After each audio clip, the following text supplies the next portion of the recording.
While not quite as easy as the level 102, the level 103 is certainly possible to do for instant repair. Hey everyone, Derpy here, welcome back to another Battle Pirates video. The first thing I need to tell you is that the entry angle does matter for this target. I have been actually given a free tip to come in at the top right here to kill these titanium generators, and that's definitely what I'm going to do. The second thing I should mention is that if you haven't seen the 102 video, I do go through a really good job of talking about the mechanics of the target in this video as well here, including the weaknesses of each turret type and how it's important to outrange some of these guys right here, and how these snowball launchers really don't, well, I call them launchers, they're ballistic turrets. These snowball turrets really don't matter too much if you have high evade. These glacial turrets are the ones that you need to make sure you stay moving while you're getting inside the dead zone and then stay there.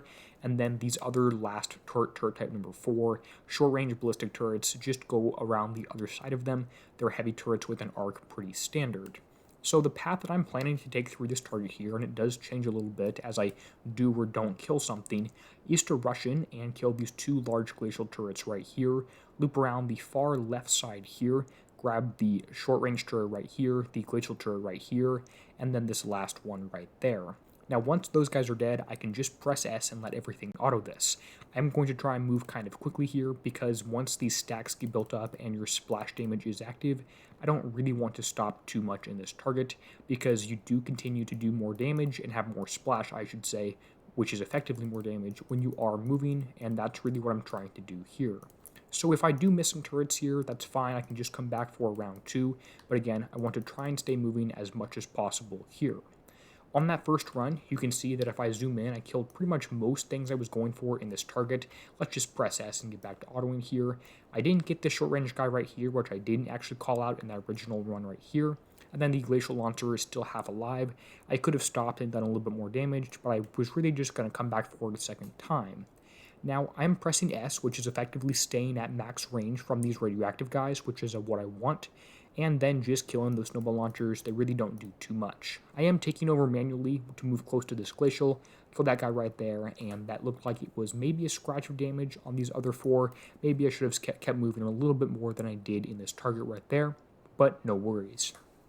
As I talked about in the 102 video, I am also using a crew. The Sea Serpent is helpful in terms of evade if your damage you're taking is ballistic. If you are trying to auto this thing, which I wouldn't, or are taking more radioactive damage, first of all, try and make your driving a little bit better so you're not taking radioactive damage from those glacials, but radioactive damage would be the steelhead's way to go for that thing, that 20% reduction from everything. That's pretty good so far. Let's go ahead and check the damage, the battle report, and the build. Looks like I did take a few minutes of radioactive damage, which is not great.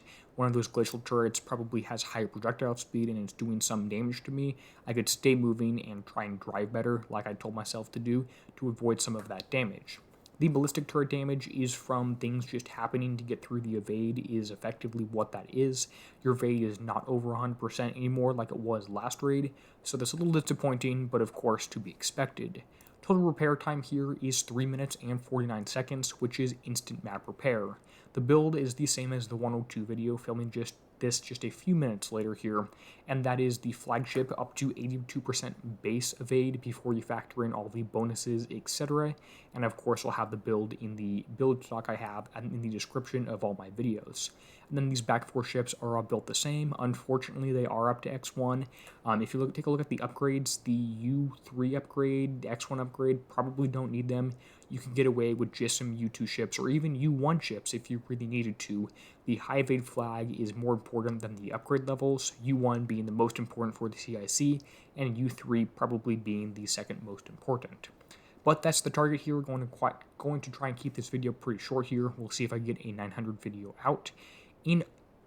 Well, as always, and until next time, I want to go ahead and say thank you to those whose names appear on screen now. These folks are really making these videos possible. Until next time, and as always, this is going to be Derpy signing out, helping you be a better pirate.